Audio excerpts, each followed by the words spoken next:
Where the hell am I? You're finally awake. Who are you and what do you want? I am the fiddler. I have brought you here to test your fiddler. physics. Silence! You will answer my physics questions at once. And if I don't, Then you'll die. go ahead. I'm not gonna give you any of my physics knowledge. Did I forget to mention that your body will be donated for biology research? No, please, anything but that. I'll tell you anything you want to know. Perfect. Tell me the physics behind a roller coaster. Why a roller coaster? Just answer. Fine, geez, I'll tell you. Can I ask a friend? Friend, where the heck? When you think of a roller coaster, the first thing that probably comes to mind is the track. It goes up and down, loops and turns, but designing these tracks isn't so simple. The conservation of energy is something that roller coaster engineers have to really think about. You can't just place hills and loops wherever you like, you have to make sure that there's enough gravitational potential energy at the start to make it through the entire track without getting stuck.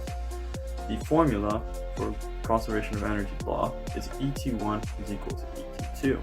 And in this case, since there's only gravitational potential energy and kinetic energy, it's mgh1 plus mv1 squared divided by 2 is equal to mgh2 plus mv2 squared divided by 2.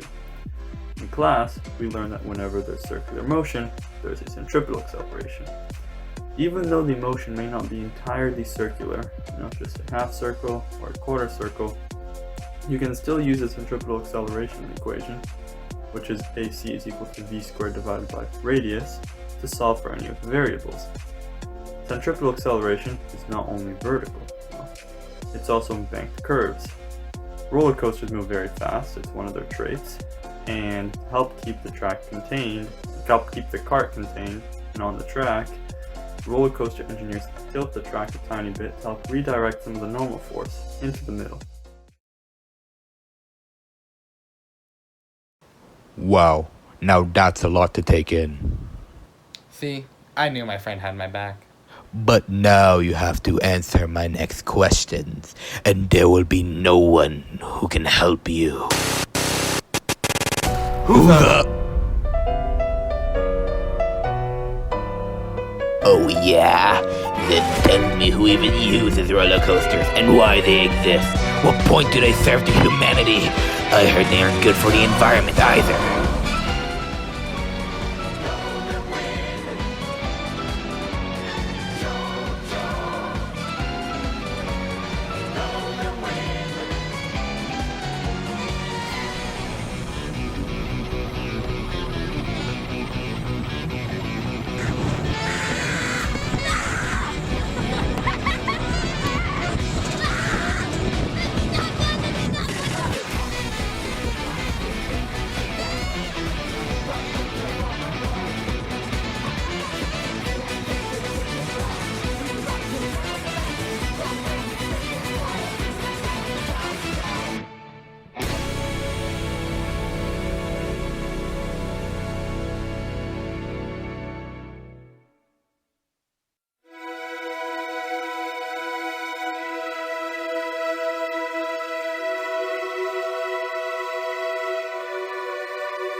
Alright, I get it.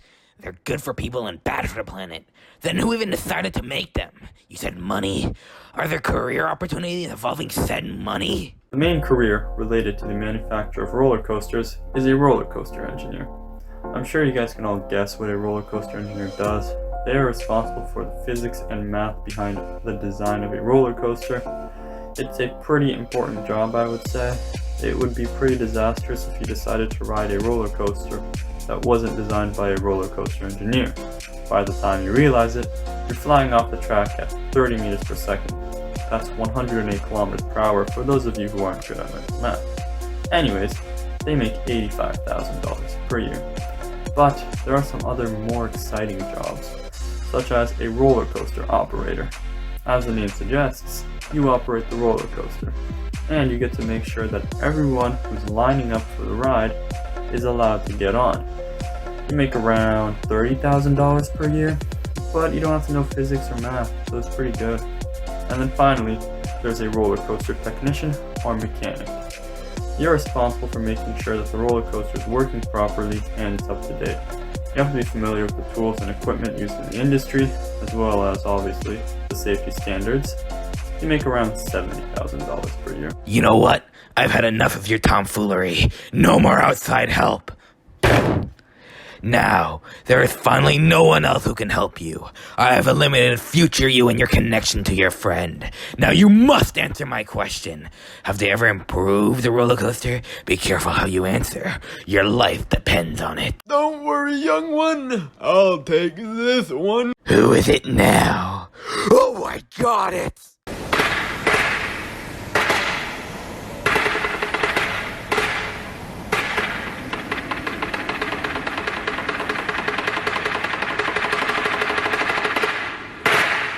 Bernie Sanders?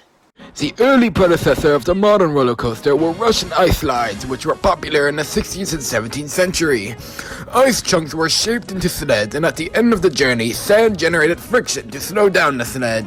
Iron runners were added to wooden sleds as popularity grew to speed up and reduce the coefficient of friction. In 1817, the first roller coaster with a train running along the track was constructed. A Pennsylvania railway that was built in the middle of the 19th century as a means of moving coal eventually attracted tourists prepared to pay $1 to ride it. In 1912, the first under-friction roller coaster was installed on Coney Island. This design held the coaster on the tracks and allowed for more speed, steeper hills, and less drag. The 1955 debut of Disneyland saw a rise in demand for roller coasters as well as design advancements. The first tubular steel coaster, the Matterhorn, was developed by Disney in 1959. Up until that point, coasters have been constructed out of wood, which had limitations on how loops could be handled. Since then, individuals have pushed the boundaries of design to give their passengers extreme adventures by wanting quicker, more exhilarating rides. With these developments, safety became the first priority. Thank you so much, Sanders, sir.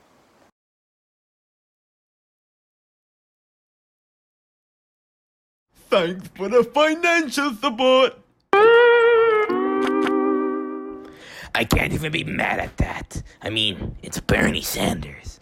However, I'm still not satisfied. You have barely touched on the physics of a roller coaster, and now I shall eliminate you. Gosh darn it! It's been people all day. Who are you even supposed to be?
You know what? Leave. Huh? I'm tired of hearing from everyone but you. It was a mistake kidnapping you. You did Okay, now you listen here, you little